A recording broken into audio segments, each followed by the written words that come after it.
soleil, là où vous étiez, Loïc. Parce que là, on va prendre un peu de repos et un peu de fraîcheur et on va déguster. On vous demande souvent d'ailleurs, est-ce que vous avez ça en magasin, dans votre triporteur? C'est une question parce que pour beaucoup de gens, le triporteur, c'est le vélo dans lequel il y a des glaces. Bah oui, avec le petit chapeau, et à chaque là, fois, c'est la déception parce que je leur explique cônes. qu'en fait, il n'y a pas de glace et qu'on tourne une chronique gastronomique. Et donc, cette fois-ci, j'ai dit, ça suffit. On va mettre des glaces dans ce triporteur cet été. On a pris le cap du département de la Loire. On est dans la plaine du Forêt, à Saint-Cyr-les-Vignes.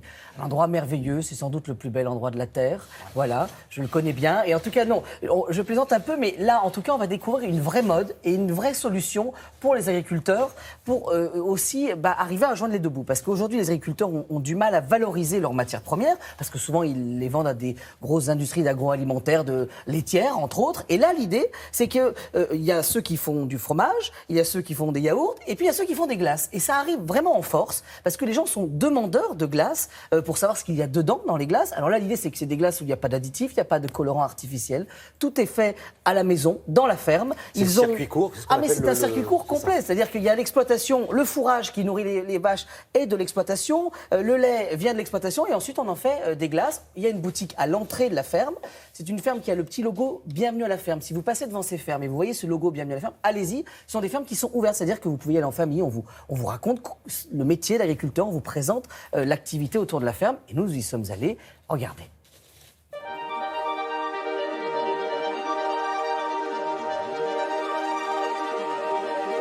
Aujourd'hui, le triporteur est parti sur la route des glaces fermières. Et alors là, attention, tenez-vous bien, dans la plaine du Forêt, j'ai trouvé une glace immense. Regardez!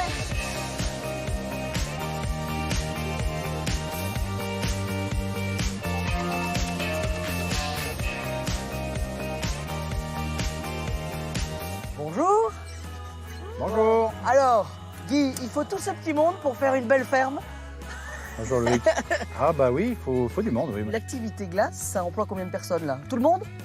Eh ben indirectement non. Alors là, l'activité glace, c'est 4 personnes. D'accord. Et chez vous, c'est plutôt les dames qui sont aux glaces, j'ai bien compris. Ah oui, alors chez nous, c'est un peu particulier, oui. Ouais. C'est les hommes d'un côté et les D'accord. femmes de l'autre. Donc les hommes, c'est plus sur l'exploitation, Oui, c'est oui, ça? oui, oui. Et les dames, Oui. du côté des glaces. Voilà, c'est ça.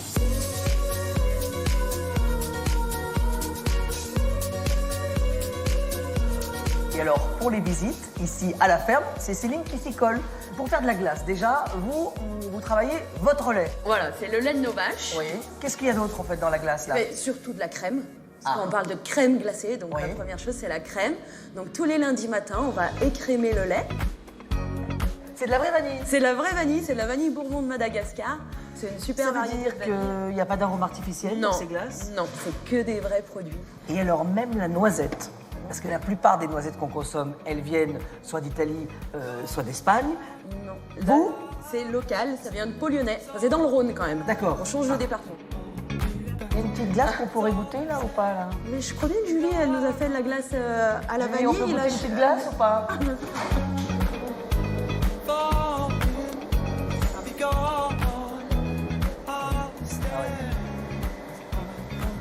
Là, on n'est pas loin du paradis. Oui.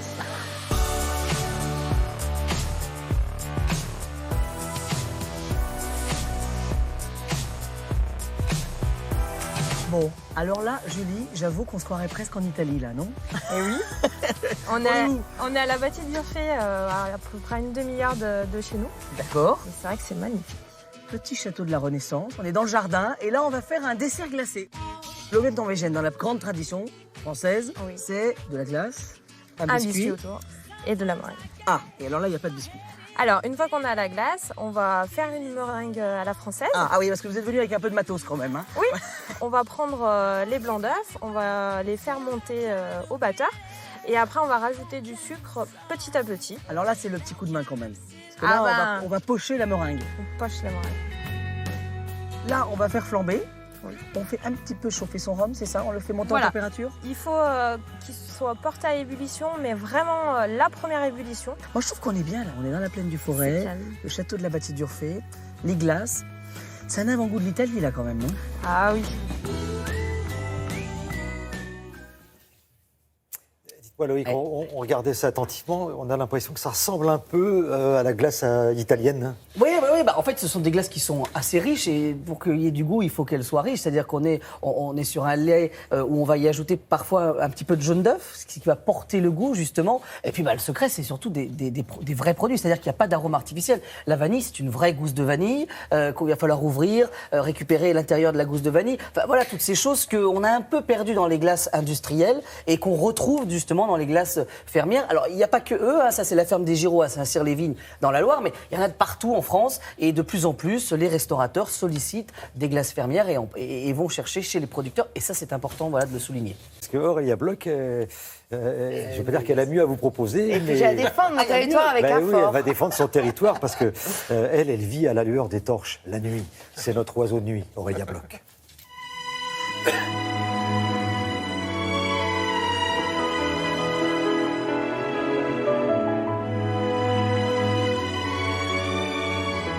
Ça, c'est la musique d'Angélique, marquise des Anges. Il y a peut-être un rapport avec ce que vous allez nous proposer, Aurélia. Moi, je vous propose d'aller dans les Pyrénées-Orientales, à Prat-de-Mollo, visiter une citadelle, le Fort Lagarde. Le Fort Lagarde, en fait, c'était une citadelle qui était là pour juste respecter les frontières entre la France et l'Espagne. Et juste pour vérifier que personne vienne s'incruster du côté de la France, du haut de cette citadelle. Et puis en 1659, quand le Roussillon a été rattaché à la France, le maréchal Vauban en a fait une citadelle encore plus fortifiée, qui est devenue le fameux Fort Lagarde, que je vous invite à visiter de nuit pour une visite assez insolite. Parce que cette visite va être réalisée par une guide conférencière qui se met dans la peau du soldat Jolicoeur, un soldat qui, au XVIIe siècle, rêvait de vivre dans le fort et qui a subi les déboires du soldat à l'époque. Je vous laisse découvrir le Fort Lagarde de nuit dans la peau d'un soldat.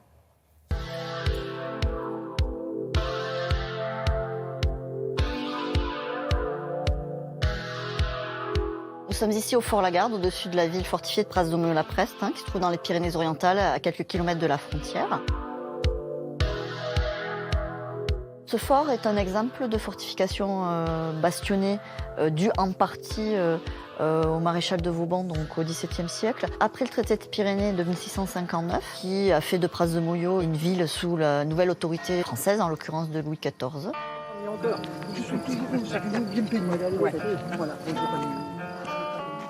On débute dans le village, au pied des murailles, avec un accès à pied par un sentier qui est emprunté autrefois par les soldats. Et à la lueur, bien sûr, comme c'est la nuit tombée, des torches dynamo et puis des flambeaux. Donc déjà, ça permet une entrée en matière dans l'histoire qui va suivre. Mon rôle en tant que guide, c'est de rentrer un petit peu dans la peau de personnage tout en gardant une certaine distance. Et en l'occurrence, là, c'est un soldat qui a le surnom de Jolicoeur et qui va raconter les différentes étapes de sa vie de garnison. C'est un portrait type, donc, avec différents éléments sur la vie dans l'armée royale au XVIIIe siècle, et en même temps des détails qui renvoient à l'histoire même du fort et à l'histoire de certains soldats qui ont vécu dans ce fort. Alors parmi mes camarades, il y en a un qui est très beau, qu'on appelle Bel Amour. Il s'est reconnu en plus. Il y en a un autre qu'on appelle Va de bon cœur. Il est toujours partant. C'est par là, on y va, c'est où ? Le soldat raconte son recrutement, comment il a été donc intégré dans l'armée royale. On part de suite dans la cuisine d'origine, ensuite tous les exercices militaires, donc avec l'armement d'infanterie.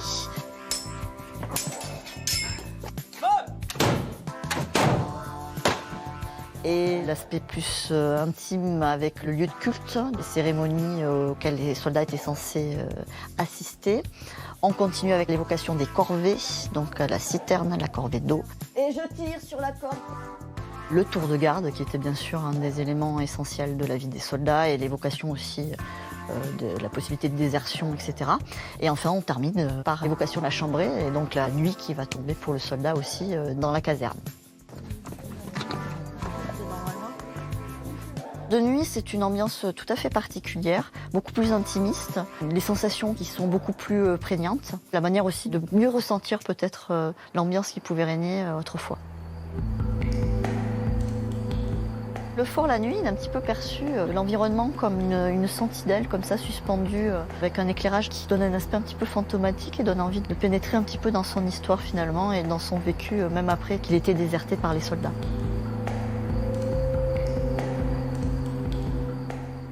Voilà, vous allez pouvoir vivre dans la peau du soldat Joli Cœur. C'est un joli nom. À préciser que notre Donc, guide... la guide conférencière se met vraiment dans la peau de ce soldat. Elle joue la comédie, en fait. Et elle le joue plutôt bien.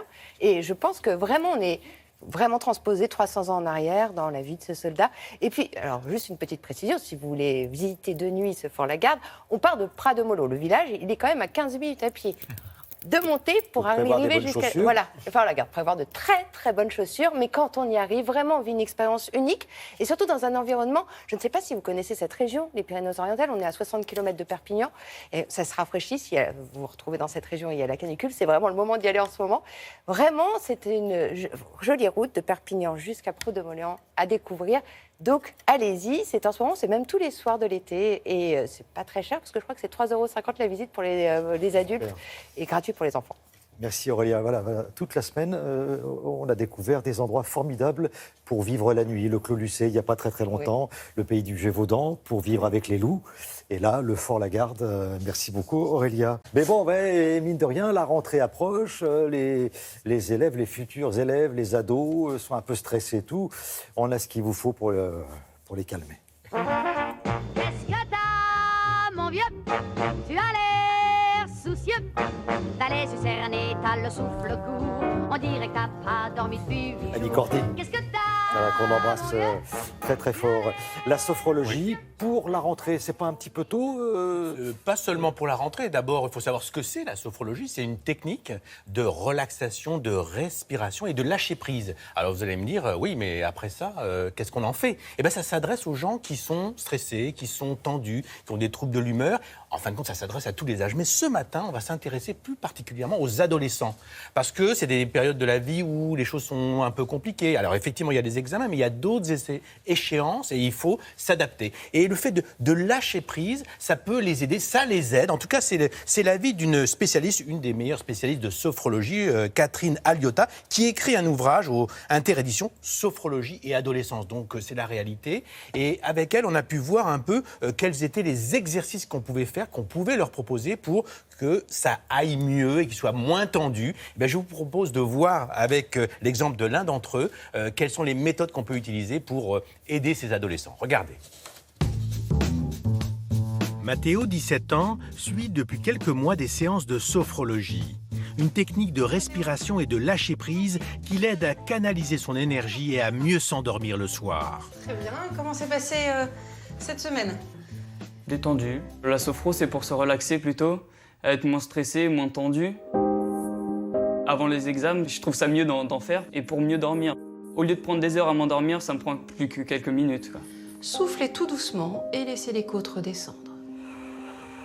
De plus en plus d'adolescents viennent nous voir, soit à l'initiative de leurs parents, soit par le biais de leur professeur ou de l'infirmière scolaire, qui a pris conscience peut-être que l'enfant est en difficulté ou rencontrait en tout cas des problèmes pour gérer son stress et souhaitait lui proposer d'autres techniques et d'autres alternatives aux médicaments. Pareil, reprendre une respiration naturelle.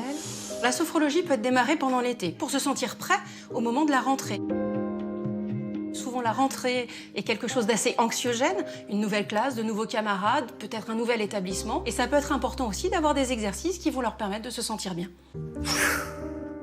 Pour mieux gérer son stress, Mathéo va découvrir de nouveaux exercices. Inspirez le bras droit, inspirez, armez le bras droit, bloquez et soufflez. Voilà, relâchez les bras et accueillir les sensations de décompression, de relâchement. Cet exercice est intéressant parce qu'en fait, au moment où on lance le poing, on va imaginer éliminer les contrariétés et ça va empêcher les ruminations au moment de s'endormir. Carrément, on a l'impression qu'on boxe quelqu'un, quelque chose ou une envie. Du coup, ça nous permet de nous défouler en vrai. Et puis posez une main sur le ventre, l'autre main sur les lombaires. Et prendre une profonde inspiration, gonflez votre ventre. Soufflez doucement et laissez le ventre redescendre. Ça va? Très bien. Bon, alors l'idée, bien sûr, c'est que tous ces exercices, vous puissiez les reproduire à la maison, dès que vous en avez besoin, et surtout celui-ci au moment du coucher pour vous apaiser, vous détendre. D'accord. Fin de la séance avec de la relaxation en pensant à des situations positives à faire également le soir avant le coucher. Ça, c'est vraiment une solution formidable. Mais bien sûr. Je me permets de dire Bien que sûr, bien sûr. j'ai testé, non pas pour vous, mais pour moi. Et c'est formidable, la sophrologie, vraiment. Et vraiment, il faut y penser. Les adolescents, on n'y pense pas dans différents domaines. À la fois dans le domaine de la santé, on ne pense pas aux adolescents. Et là, pour le coup, on s'y intéresse, on leur apporte une solution. Et puis surtout, on évite aussi les médicaments. Parce que grâce à cette technique, non seulement les ados sont beaucoup plus détendus, ils évitent de prendre des médicaments. Un exemple, la sophrologie est très utile lorsqu'on a des troubles du sommeil. Soit parce qu'on s'endort mal, soit on est réveillé en pleine nuit. Grâce à cette méthode, on va évacuer justement ce qui fait l'objet de la rumination. Et on pense à des images positives. Et vraiment, c'est une technique qu'on devrait, je dirais, généraliser à tous les âges. Mais vraiment, cette idée de Catherine Liotta de s'intéresser à cette population des adolescents, c'est une très bonne idée. Et moi, j'invite beaucoup de gens à s'intéresser. Vous avez vu que pour cet enfant, pour ce jeune, il est beaucoup plus détendu. Il le dit lui-même. Et rien que ça mérite qu'on s'y attarde et qu'on essaye. En tout cas, moi, ce que j'invite les gens à essayer cette technique, à faire quelques exercices et voir un peu si ça marche, s'il y a des progrès. C'est pas quelque chose qu'on va prendre tous les jours, mais on peut petit à petit s'intéresser à ces techniques. C'est des techniques non médicamenteuses et qui se développent partout, même dans les hôpitaux. Et là, pour le coup, les adolescents. Donc, un coup de chapeau à cette sophrologue. Merci beaucoup, Richard. Sur le web, Olivia qui est avec nous ce matin et qu'on embrasse, elle nous propose une nouveauté, mais alors une nouveauté écolo. Écolo et naturel, vous savez, la tendance est au vegan. On essaye d'utiliser de moins en moins de matière animale. Et du coup, depuis quelques années, on a vu apparaître des cuirs naturels, des cuirs d'ananas, de bananes, de champignons. Et la nouveauté, c'est le cuir de raisin. Ce cuir végétal, regardez, c'est très joli. Hein, on est évidemment dans des teintes bordeaux, marron. C'est très beau, c'est en Italie que ça a été créé. C'est un fabricant de vin qui s'est dit, mais en fait, avec les milliards de litres de vin qu'on produit, on pourrait aussi faire du cuir. L'objectif, c'est 3 milliards de mètres carrés de cuir dans les prochaines années. Ça a reçu un prix. On en parle beaucoup sur la toile parce qu'on cherche de plus en plus d'alternatives au cuir animal. Voilà, ça c'est la nouveauté. Il y avait le cuir d'ananas dont on avait beaucoup parlé il y a quelques temps. C'était très joli, voilà, qui est développé, pas mal. Et je trouve ça assez sympa, toutes ces innovations écolo. Eh ben, merci beaucoup, Olivia. Bon, on ira sur le net pour se renseigner.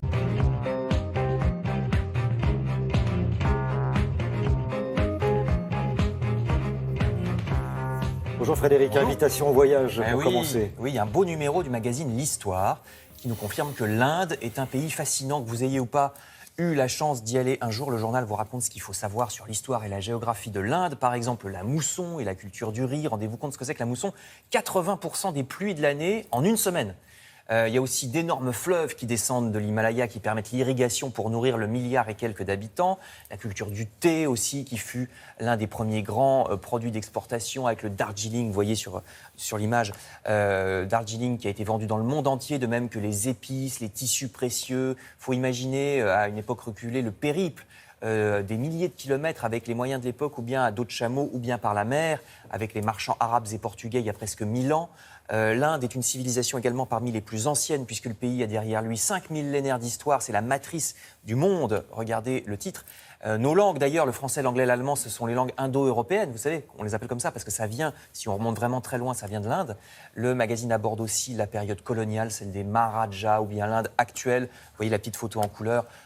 C'est l'Inde qui exporte de plus en plus des produits technologiques, puis la question sociale, avec certaines castes qui sont encore aujourd'hui, hélas, discriminées, de même que les femmes souvent victimes de violences. Donc vraiment un très très intéressant numéro sur l'Inde dans le magazine L'Histoire, numéro complet là-dessus. Je reviens en France avec un journal qui précisément est fait pour ceux qui ne partent pas en vacances, le magazine Psychologie positive. Regardez, donne des conseils pour réussir tout de même son été si on ne part pas, dossier intitulé cette année « Je pars à la maison ». Alors déjà, une chose est sûre, elle est même prouvée par des études scientifiques, il est important de déconnecter, les vacances sont utiles. Le fait de changer de quotidien pendant quelques jours ou quelques semaines entraîne un sentiment de bonheur qui perdure même après les vacances. Alors comment y arriver même quand on ne part pas ? Faut faire des choses différentes qu'on aime, mais qu'on n'a pas le temps de faire pendant l'année. Vous ferez du tricot, vous n'avez pas le temps de faire pendant l'année. Vous... Ouais, mais j'ai commencé il y a quelques Son années. occupation préférée. La grenouillère, là, qui... Quand je présentais Matin Bonheur, on avait une séquence consacrée au tricot. Et j'ai piteusement tricoté. C'était quelque chose d'assez incroyable. Je vais peut-être m'y remettre. On pourrait finir cette fameuse grenouillère. Alors, on connaît mal les attraits touristiques de sa propre région aussi, donc profitons-en pour visiter. Vous avez aussi à l'image, ça peut être du jardinage, ça peut être de la cuisine, vraiment n'importe quoi, mais différent. Et puis les vacances sont aussi l'occasion de réfléchir à la vie qu'on veut mener. Vous voyez cette citation, il s'agit d'apprendre à changer de perspective. C'est le conseil en tout cas de Psychologie Magazine, Psychologie Positive, pardon. Si vous êtes à Paris, vous pouvez aussi aller voir la très belle exposition sur Christian Dior au musée des Arts Décoratifs. Regardez le magazine Connaissance des Arts qui consacre un superbe numéro à cette expo. Alors c'est un couturier particulier, Dior, parce que c'est lui qui a remis sur pied la mode de très haute couture en France après la Deuxième Guerre, alors que le pays avait été dévasté. Il a créé une nouvelle ligne qu'on a appelée le New Look à partir de 1947, vous voyez, très reconnaissable, serré à la taille et qui allait donner le ton pour les 15 années qui allaient suivre. Donc allez au musée des Arts Décoratifs près du Louvre pour voir tout ça, les plus belles créations de Dior ou inspirées de Dior, comme ce qu'on voit en ce moment à l'image. Merci beaucoup. Voilà une pensée pour celles et ceux qui ne partent pas en vacances, justement.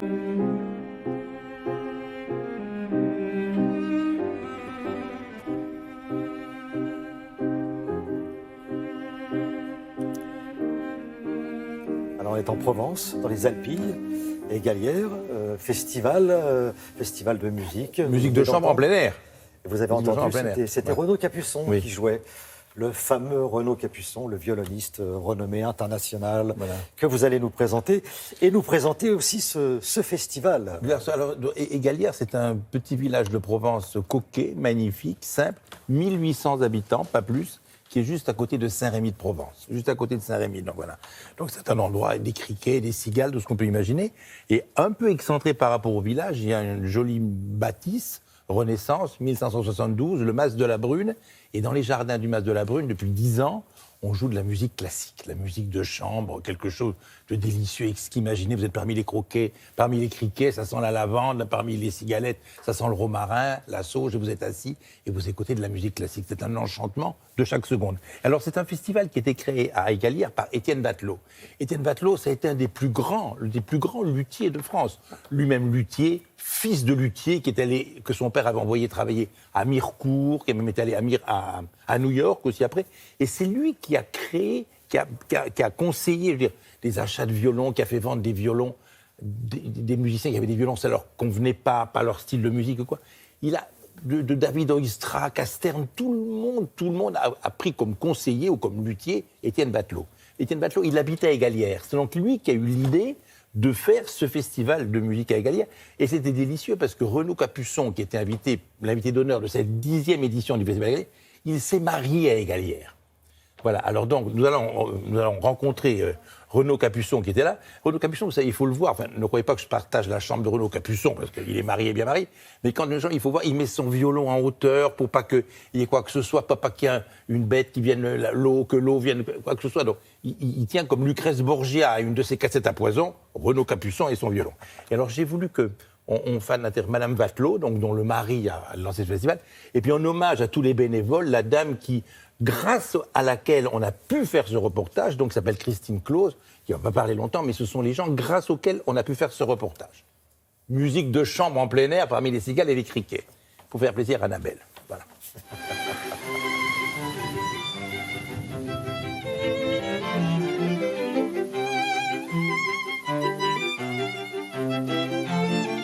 Ce festival a démarré il y a 10 ans, sous l'impulsion de Claudine Leclerc, qui est la présidente, mais surtout grâce à Étienne Vatelot, ce célèbre luthier que tout le monde connaît, qui nous a permis quand même d'avoir des stars. Mon mari, Étienne Vatelot, était un homme heureux dès qu'on parlait musique, et à ce moment-là, bien sûr, qu'il a accepté tout de suite. En téléphonant à tous ces grands musiciens amis, ils sont tous venus. Étienne était le luthier pendant des décennies des plus grands musiciens du monde, tels que Yehudi Menuhin, Klava Rostropovitch, Isaac Stern, tous les plus grands dans le monde. Je suis venu pour la première fois jouer ici en 2011 à la demande d'Étienne Vatelot, qui est ce grand luthier qui a disparu il y a quelques années, qui était un ami. Et puis Galières, pour moi, c'est aussi quand même un endroit où je loue régulièrement des maisons et aussi l'endroit où je me suis marié. Donc c'est quand même un endroit extrêmement particulier, j'adore ce village. Et jouer ici en plein air, alors bien sûr il y a un peu de vent, le son n'est pas forcément idéal, mais on est inspiré par le lieu, on est inspiré par les oliviers qu'on voit, par la nature. Le plein air, c'est toujours un exercice assez spécial pour les musiciens parce qu'effectivement, il y a un peu de vent, ça peut être un peu compliqué. Donc on a fixé les pupitres au sol pour pas qu'ils bougent. À part ça, c'est vrai que pour le public, c'est merveilleux. Évidemment, c'est moins bon acoustiquement que si vous êtes dans une salle. Mais ça fait partie du charme de l'été et des festivals.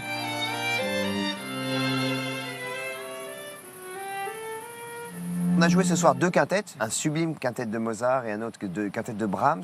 J'avais envie de jouer ces œuvres qui sont assez peu jouées finalement.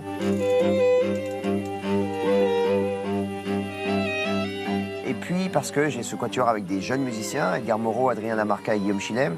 Et puis mon grand frère Gérard Cosset, que je connais depuis 20 ans. Et je trouve qu'il y a une vraie complicité et chacun apporte à l'autre les bienfaits de sa génération, je dirais. On a tous ce soir des instruments anciens, l'alto de Gérard Cosset de 1560, le mien de 1737.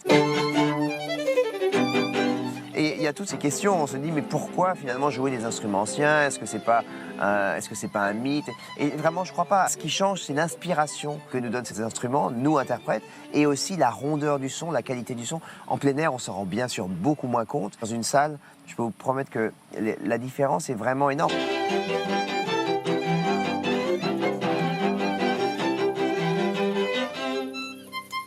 On peut passer une vie entière à découvrir des quatuors de Mozart, de Haydn, de Schubert. Moi, il me faudrait plus de 10 vies pour arriver à jouer toute la musique de chambre, toute la musique d'orchestre, toute la musique de violon qui a été écrite pour cet instrument.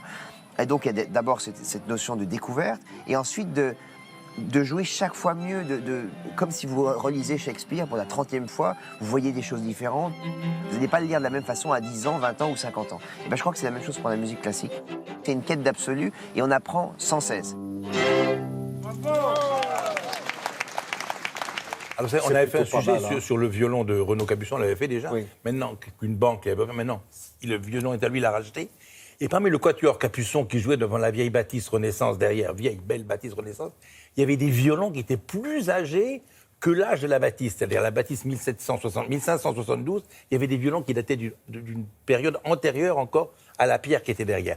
L'année prochaine, le festival aura lieu début juillet. Il sera autre part qu'au Mas de la Brune. Il ira dans un autre endroit. Voilà. Merci beaucoup. C'est pas avec mal les bénévoles. De commencer la journée avec Renaud Capuçon, le Festival des Galières.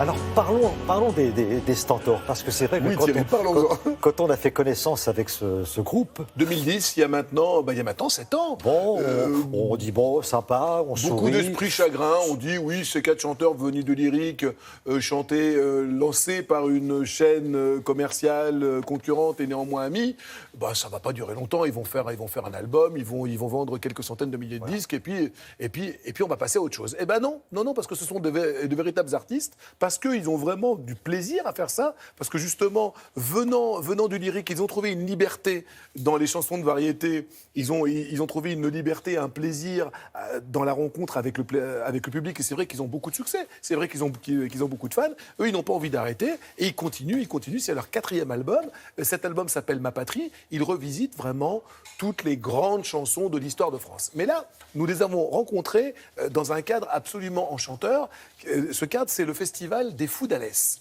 Alors, les Fous chantants d'Alès, c'est quoi? C'est un festival qui, depuis 1998, le premier invité avait été Jean Ferrat, qui met le chant, les voix à l'honneur.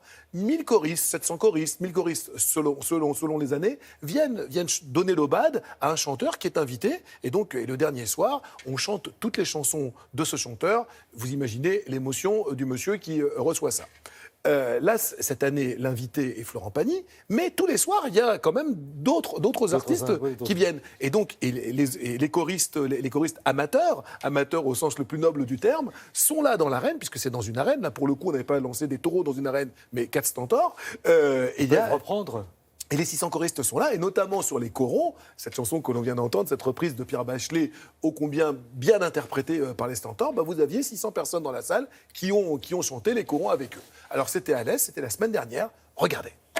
Méditerranée, c'est une fée qui t'a donné ton décor est abordé. Méditerranée, Les garçons, ce festival s'appelle Les Fous Chantants. Est-ce une appellation que vous pourriez reprendre à votre compte? Alors c'est vrai qu'on est un peu fou d'avoir fait ce pari de venir ici et de chanter de la chanson française. Mais on va être très bien accompagnés ce soir puisqu'on a déjà un public de choristes qui va chanter avec nous. Et, Ouais, alors 600 fous de plus qui vont nous rejoindre ce soir. Donc il y aura 604 fous aujourd'hui dans Alès, dans les arènes, pour reprendre les corons tous ensemble.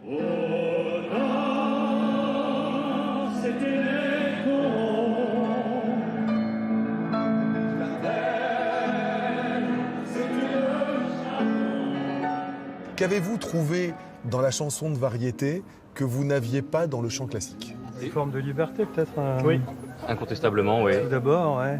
Et puis une forme d'expression différente, la façon de dire les mots peut-être est peut-être plus directe, plus franche.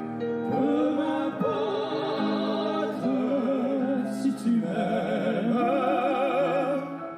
je me fous du monde entier. Justement, le micro, ça doit être un corps étranger pour vous. C'est le prolongement en rentrant sur scène, moi, par exemple. Oui, Vianney nous a fait une fois, il est rentré sur scène et il a commencé à chanter et il nous regarde, il n'y avait rien dans sa main. On veut être libre à n'importe quel prix. On veut vivre, vivre, vivre, vivre libre à Paris.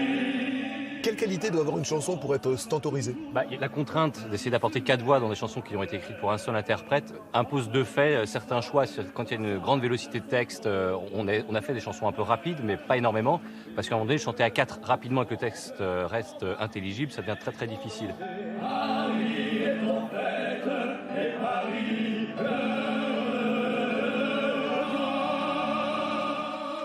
Selon vous, ce retour en cours des chanteurs à voix, ça vient de quoi? C'est peut-être un phénomène de mode aussi. On est passé un peu à une période un peu Étienne Dao, un peu Carla Bruni aussi, avec des petites voix c'est très beau. Hein, et là, peut-être que les gens ont vu quelque chose d'un peu plus puissant, avec une émotion un peu plus forte, peut-être, je pense.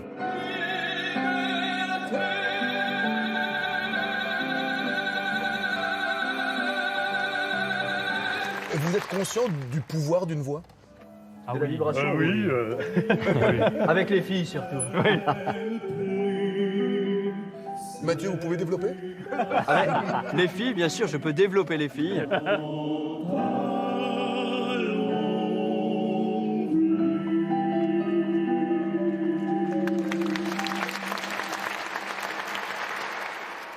Je me trompe si je vous dis que c'est le grand retour des chanteurs à voix, là, en ce moment? Il semblerait, c'est vrai que la mode des chanteurs à voix, c'est une mode comme ça, qui vient, un petit peu sinusoïdale. Moi, j'ai en image, comme sûrement beaucoup de nos téléspectateurs, cette image de répétition. On voyait Jean-Jacques Goldman avec Céline Dion, la suppliant, lorsqu'il préparait l'album 2, ils étaient en train d'enregistrer Pour que tu m'aimes encore, et la suppliant de déchanter. Je t'en prie, ne chante pas, déchante. C'est vrai qu'il y a eu des petites voix où on a parlé, ça n'enlève rien à leur charme, Carla Bruni, Étienne Dao. Et là, c'est vrai qu'on revient aujourd'hui, il semblerait que le public revienne à des voix comme ça, qui tiennent au corps et qui... alors là, ils sont vraiment servis, parce que, honnêtement, pour savoir chanter, ils chantent. Bon, alors les stentors, là, ils sont en festival. Ce soir, ils seront à Clairjoux, le 12 à Sanary-sur-Mer, le 17 novembre à Saint-Loup. Et au mois de décembre...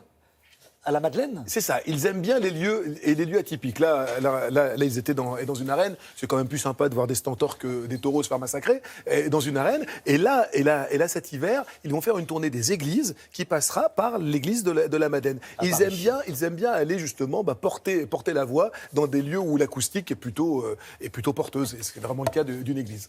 Merci infiniment, Fred. À bientôt. Sur le web, Olivia. Alors ça, je suis pas certain que ça fera plaisir à tout le monde, mais si vous aimez Beyoncé, vous serez un peu surpris. Oui, voilà. surpris, ça c'est sûr. On est d'accord. Oui. C'est un de ces clips qui a été détourné, repris. Le clip en question, c'est Single Ladies. Énorme succès de 2009, on s'en souvient. Hein. Des centaines de millions de vues sur Internet. Donc on s'en souvient très bien. Eh bien, 3 Australiennes viennent de livrer leur version sur la toile. Elles s'appellent Terry, Janine et Wynn. Les voici, ce sont des octogénaires. Et ce trio milite contre la fermeture de son club de bowling sur gazon. Parce que plus qu'un endroit où elles jouent, c'est vraiment le noyau de leur vie sociale de retraitées. Leurs courriers n'ont pas reçu de réponse, du coup, elles ont mis le paquet. Et elles sont formidables, moi j'aime beaucoup cette version. Bah, Il y avait- finalement, voyez-vous, moi, je ne suis pas déçu du tout. Vous voyez, vous n'êtes pas déçus. Et je suis sûre que Beyoncé va aimer, moi. Elles ont fait le buzz, hein, plus d'1 million de vues quand même sur leur page. Je suis sûre que la municipalité de Melbourne va réfléchir. Parce que quand même, c'est arrivé jusqu'à l'autre bout du monde, c'est pas mal. Et surtout, si Beyoncé pouvait leur donner un petit coup de main, Ouais. je crois qu'elle peut. Oh, les très réseaux sociaux, elle devrait pouvoir le faire. Ouais, ça devrait être vachement sympa. Merci beaucoup, merci Olivia. Bonjour, direction Molévrier, à 50 km au sud d'Angers, pour découvrir tous les symboles sacrés du jardin japonais. L'histoire de ce parc oriental remonte à plus de 100 ans. Il faisait partie à l'origine des 29 hectares du château Colbert. Le style du jardin s'apparente au grand parc de promenade japonais de la période Edo, aux alentours du XVIe siècle. L'eau est l'élément principal de la conception, puisqu'elle occupe environ 3/10 de la surface paysagée. C'est un lieu qui s'inspire des grands parcs japonais dits de promenade, qui offre sur 12 hectares un ensemble paysager où se côtoient végétation naturelle, arbres classiques, arbres taillés à la japonaise, et aussi éléments d'architecture qui sont empruntés finalement à ce qu'on peut trouver dans certains jardins au Japon, lanternes, ponts rouges, temples et autres. Certains éléments ont un symbole très marqué. La couleur rouge du pont et du torii, situé sur l'île de la Grue, signale l'importance et le caractère sacré de ce lieu. Le nom donné aux îles du paradis, de la grue et de la tortue, représente le principe du yin et du yang, une harmonie entre deux êtres opposés. Le caractère et le style du jardin est rythmé par une taille japonisante. C'est une formation sur des arbres, ce qu'on appelle nous la taille en plateau ou la taille en nuage, qui va consister à émonder finalement les végétaux, à conserver la végétation plutôt sur les extrémités des branches, qui peut consister finalement à donner un aspect plutôt âgé à des arbres qui ne le sont pas forcément à l'origine. Le parc est fier de ne plus traiter chimiquement ses plantes. Aujourd'hui, on a un entretien qui est vraiment écologique au niveau du jardin. Pas de pesticides, un désherbage manuel, une lutte contre les parasites de manière la plus écologique ou en tous les cas durable possible. La circulation d'eau symbolise la course du soleil, mais aussi la vie d'un homme, de la naissance à la mort, et entre ces deux périodes, les nombreuses transformations et évolutions que peuvent subir tous les éléments et les êtres vivants. On peut apprécier le parc, je dirais, pour son simple aspect dépaysant et japonisant finalement. On peut simplement y trouver son compte de cette manière-là. On peut trouver son compte pour sa richesse végétale. Il y a aujourd'hui à peu près 400 espèces végétales différentes ici. On peut aussi simplement s'y plaire pour la qualité des arbres taillés, pour la surprise de ces arbres taillés, et de se dire que finalement ces essences sont des essences qu'on trouve dans son propre jardin. Le style même du jardin est aussi un jardin qui va suivre finalement le cycle de la nature et des saisons. De cette manière, toutes les saisons sont marquées et l'on note au fil de l'année une transformation du jardin qui symbolise les différentes étapes de la vie. Merci Philippe. Tous les jardins que nous propose Philippe sont assez incroyables. Qui bat cœur à corps perdu, mélodie d'amour chante le corps d'Emmanuel. Alors on fait un petit résumé pour celles et ceux qui auraient manqué le début.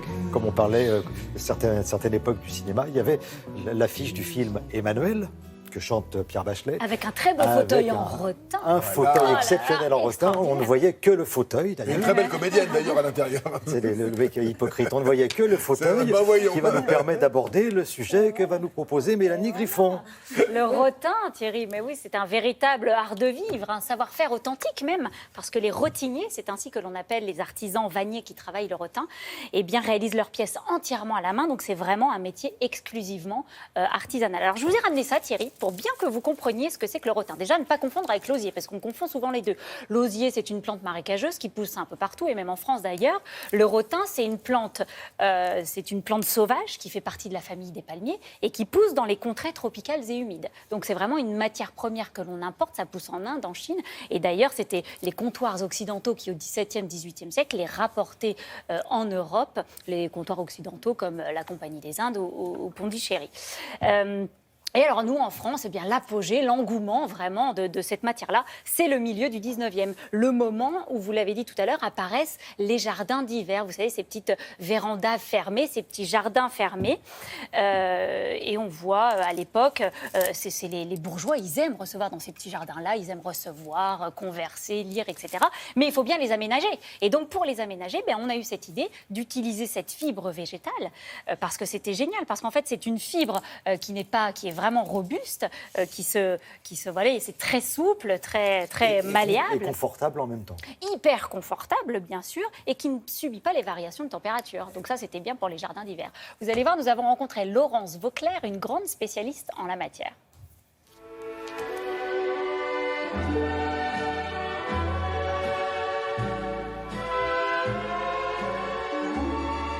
Le mobilier en rotin, c'est vraiment un esprit, une manière de vivre. Et on est en 1850, à un moment où on va profiter différemment des choses et on va vivre dans un jardin qui va être fermé. Ces jardins d'hiver, il faut absolument les décorer. On va faire de la vannerie, on va utiliser ces lianes, parce qu'en fait le rotin c'est une liane, que l'on va découper finement et on va broder le mobilier, les paniers et tout ce qui va décorer et servir à ce décor de ces jardins d'hiver.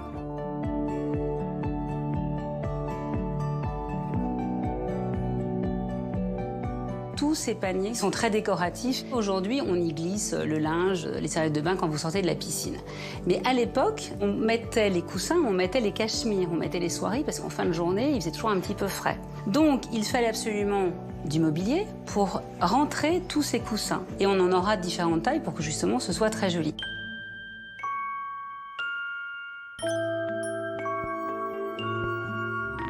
Alors vous avez ce rotin pour le tissage, mais pour les assises, c'était donc les morceaux de bambou. On étuvait ces morceaux de bambou de manière à leur donner des formes. Quand vous prenez un fauteuil comme celui-ci, vous allez avoir des formes très élaborées. Et vous allez avoir toujours à l'arrière un tissage de finition.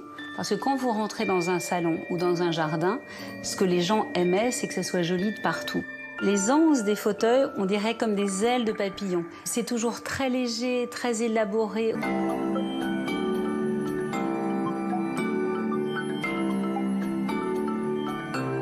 Vous avez également du mobilier uniquement en bambou. Et puis, au bout de certains, comme des petites pommes de pin, ce qu'on appelle le pied racine. C'est tout simplement la racine du bambou. Ça donne des petites pommes de pin absolument charmantes et délicates qui formeront tous les petits détails de ce mobilier qui donne évidemment quelque chose de très féminin, de beaucoup plus joli. Aujourd'hui, on intègre le rotin dans des décors modernes, dans des décors anciens. Ce qui est génial, c'est que nous l'utilisons dans différentes pièces de la maison, sur les terrasses, dans les jardins. Vous pouvez les laisser dehors. C'est assez robuste et ça se marie finalement très très bien avec beaucoup de choses. Bon, alors, à manier avec précaution et à acheter... Oh, c'est pas fragile, hein. Vous pouvez les mettre en extérieur, en intérieur, vous pouvez les mettre partout. Mais être prudent quand on l'achète. Oui, il ne faut pas les acheter abîmés, parce que à restaurer, c'est une vraie galère, ça coûte... Vous voyez, c'est une liane qui fait tout le long du fauteuil, par exemple, vous avez vu des fauteuils. Donc, pour le restaurer, c'est très, très compliqué, donc vaut mieux acheter des pièces en bon état. Sinon, vous allez à la Galerie Vauclair, au Puce de Saint-Ouen, ou alors rue de Beaune, ils ont une très jolie galerie aussi, et vous pouvez, profiter de leur beau rotin et céramique d'ailleurs. Alors la Galerie Vauclair, elle est spécialisée en céramique et en rotin. Et il y a au mois de septembre du 11 au 17 le parcours de la céramique et vous aurez chez les Vauclair une très belle exposition qui s'appelle Bleu et qui réunit que des pièces en céramique bleue. C'est magnifique. Si vous voulez y voir, je voulais jeter un coup d'œil. Merci beaucoup.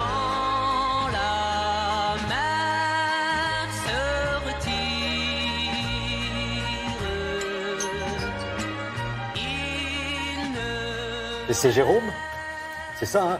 Alors quand la mer se retire, c'est pas bon signe, ça pour Grégoire, ça va pas faire son affaire là. Non, il faut des vagues. Parce que vous avez besoin d'un petit peu d'eau, vous, pour faire ce que vous allez faire là. Oui, pour faire du wave ski. Du wave ski, donc il a besoin d'eau. Hein, donc il ne faut pas que la mer se retire. Et de vagues.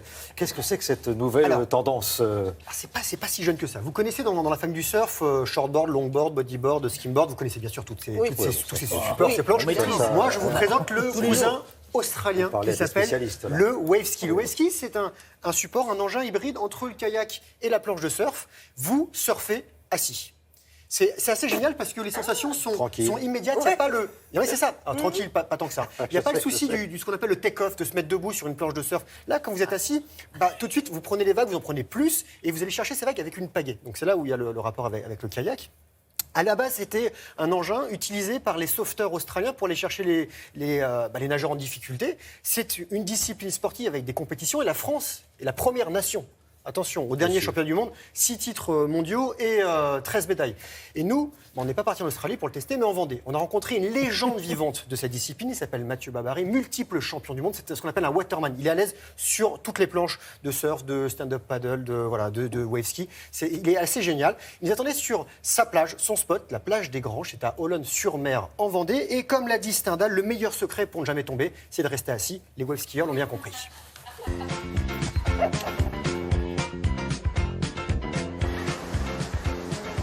Mais Greg, tu fais quoi là? J'ai des skis, il y a des waves, je fais du wave ski.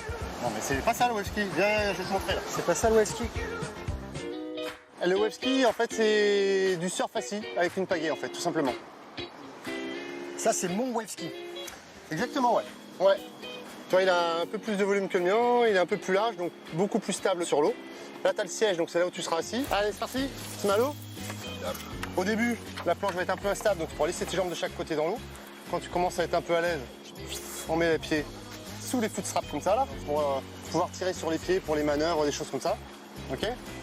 La pagaie c'est tout bête, c'est comme en kayak.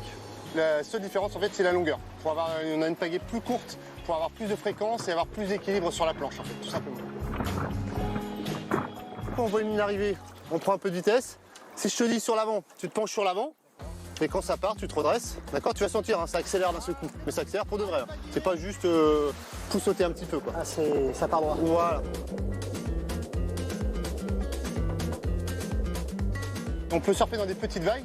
Et en fait, on n'a pas le problème de se faire le take-off en surf, c'est-à-dire de se mettre debout au moment où la vague vous emmène.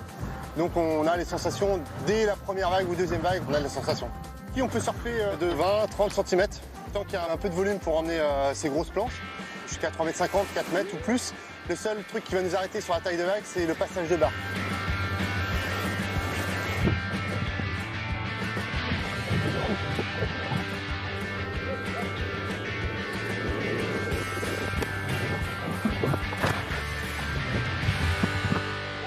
Maintenant, on va faire un vrai passage de barre. Pour passer une barre, il te faut toujours de la vitesse, toujours être perpendiculaire à la vague et tirer légèrement sur l'avant de ta planche en fait pour l'alléger et passer au-dessus de la mousse. Pour tourner, ça se passe comment? Donc en gros, une fois que tu es en train de descendre ta vague, ton regard doit être du côté où tu dois aller, d'accord? Regarde les épaules, et ta pagaie, tu la places pareil du côté où tu vas aller. Petite prise de quart en appuyant sur la fesse pour aller du côté où tu vas aller, et là ça va suivre l'épaule de la vague. Et en fait là, à ce moment-là, tu vas accélérer le long de la vague, tu vas être vraiment dans le creux de la vague, quoi. Là, j'ai fait n'importe quoi là. Ouais, en fait, c'était bien, ta pagaie du bon côté, mais t'appuies trop sur ta pagaie en fait. Faut que tu penses à mettre un peu d'angle avec ton wave. Appuyer sur la fesse du côté où tu vas aller. D'accord. Le plaisir en wave ski, en fait, c'est le fait d'être super bas. On est, en fait, il y a des sensations de vitesse qu'on a peut-être moins en surf. C'est un peu comme un karting où on est à ras du sol. J'aime bien ta petite signature à la fin, elle est bien, elle est bien. Et après, la deuxième chose, quand on commence à avoir un bon niveau, c'est tout ce qui est figure aérienne. On est sanglé au niveau de la planche, donc on peut faire des figures aériennes à un niveau moindre. Alors qu'en surf, pour faire des aérioles, tout ça, il faut un très haut niveau, quoi. La figure emblématique du wave ski, c'est vraiment l'aériole. C'est-à-dire qu'il faut prendre un petit peu de vitesse et en fait, on tape la lèvre de la vague comme un tremplin. Et en fait, on s'aide avec la pagaie pour se propulser. Et l'idée, c'est de décoller au-dessus de la vague et de réceptionner juste devant la vague. Et ça, c'est vraiment la figure reine. Au niveau des compètes, en fait, le wave ski, ça se passe comme en surf. On est 4 wave skieurs dans l'eau. Il y a les juges qui sont au bord. On a le droit de prendre 10 vagues maximum et ils retiennent les 2 meilleures vagues. Bon, alors vous allez dire qu'on est moqueur. Vous pouvez me relire la phrase de Stendhal, s'il vous plaît? Alors, non, vous l'aimez pas celle-là? Parce qu'on a bien regardé le reportage. Le meilleur secret pour ne jamais tomber, c'est de rester assis. Et je suis beaucoup tombé, c'est ça? Enfin, vous êtes tombé aussi. Hein. Je ne sais pas, il m'a semblé quand même que... Ah non, c'est mon réalisateur Daniel Julien qui a mis plusieurs chutes. C'était la même chute en fait, mais il l'a mis plusieurs fois, sous tous les angles.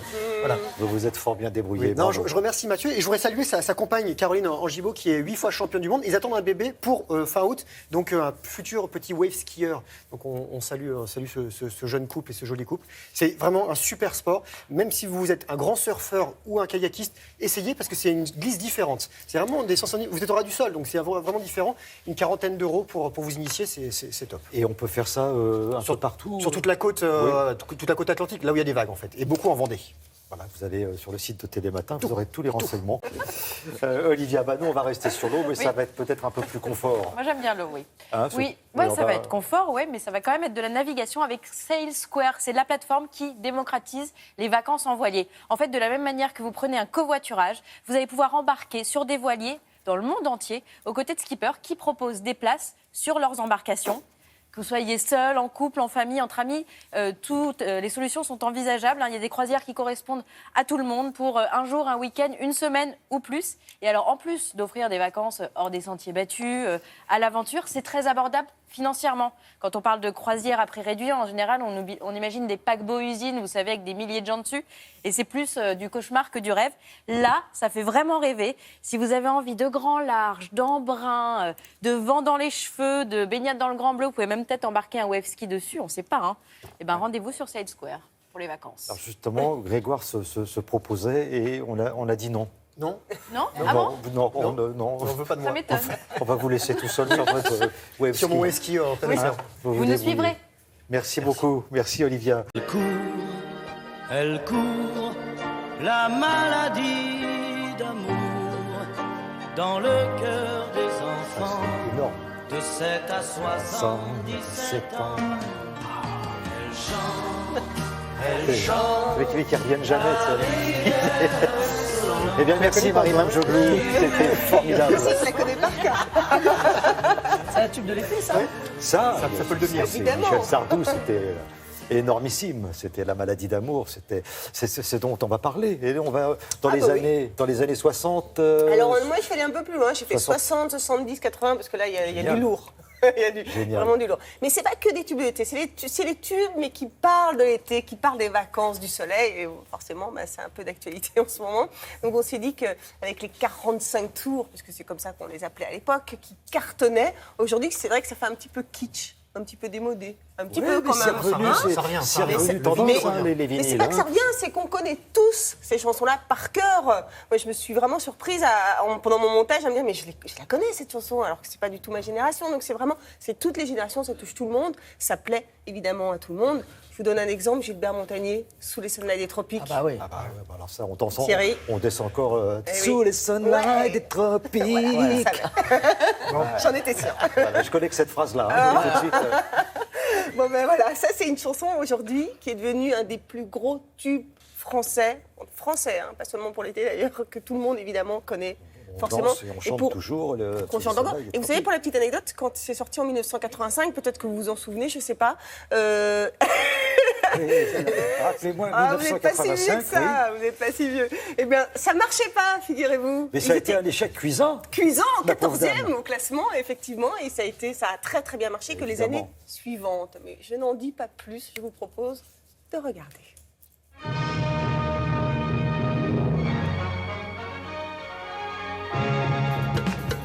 Je voudrais saluer les gens du nord de la France, les gens du sud, les gens de l'est et les gens de l'ouest, bien sûr. Enfin, je veux dire, tout le monde, on est là, vous êtes prêts?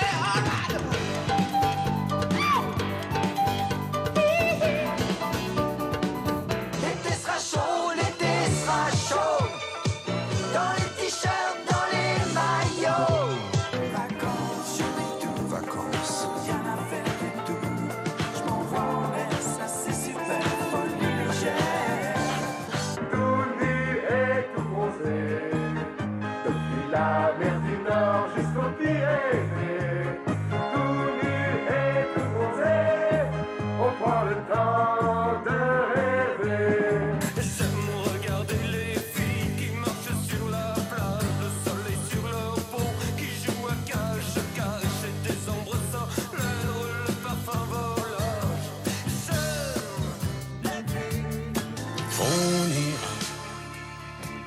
où tu voudras quand tu voudras.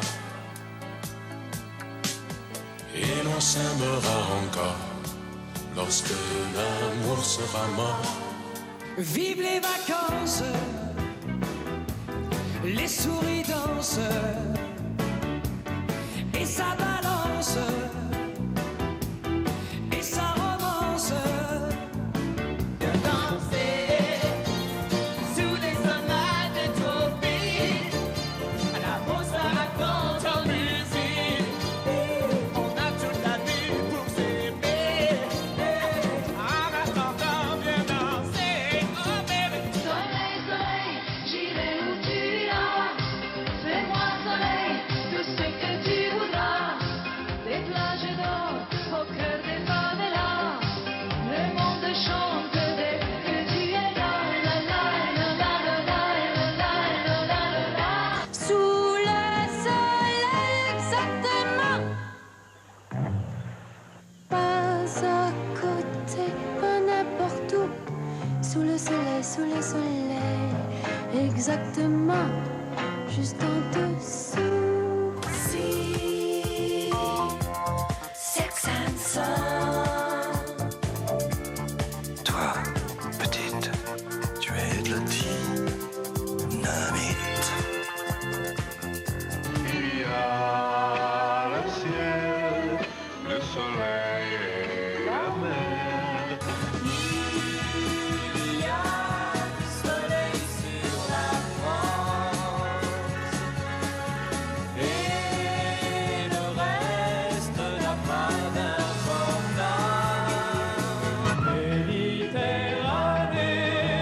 c'est une fée qui t'a donné. Ton décor est ta beauté.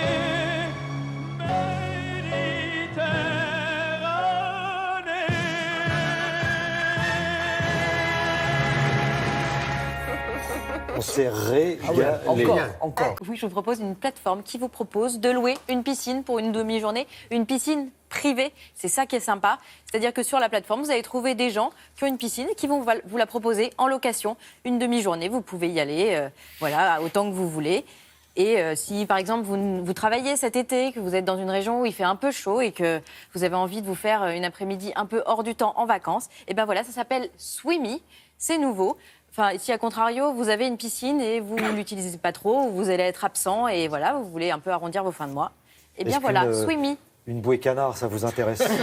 Oui, j'aime beaucoup. J'aime bien celle avec des licornes aussi ou des flamants roses. Je peux louer la mienne. Ah, mais je veux bien, Thierry. Je pensais que vous me la prêteriez quand même. Merci. Mais bon. Sur le web, à présent avec Olivia, vous en parlez d'une campagne qui fait, semble-t-il, beaucoup de bruit sur les réseaux sociaux. Oui, une campagne qui milite pour le droit des femmes afghanes, pour leur droit à avoir un nom. Car oui, quand une femme afghane sort de chez elle, elle est la femme de, la mère de, la sœur de, mais on ne l'appelle jamais par son nom ou son prénom. C'est uniquement le statut qui est mis en avant. Quand elle va chez le médecin, par exemple, les médicaments ils sont prescrits au nom de son mari. Quand elle se marie, sur le carton d'invitation, on parle de son père, de son fiancé. C'est eux qui sont mis en avant. Sur leur tombe, il n'y a même pas leur nom de naissance. Elles ne sont même pas mentionnées sur les actes de naissance.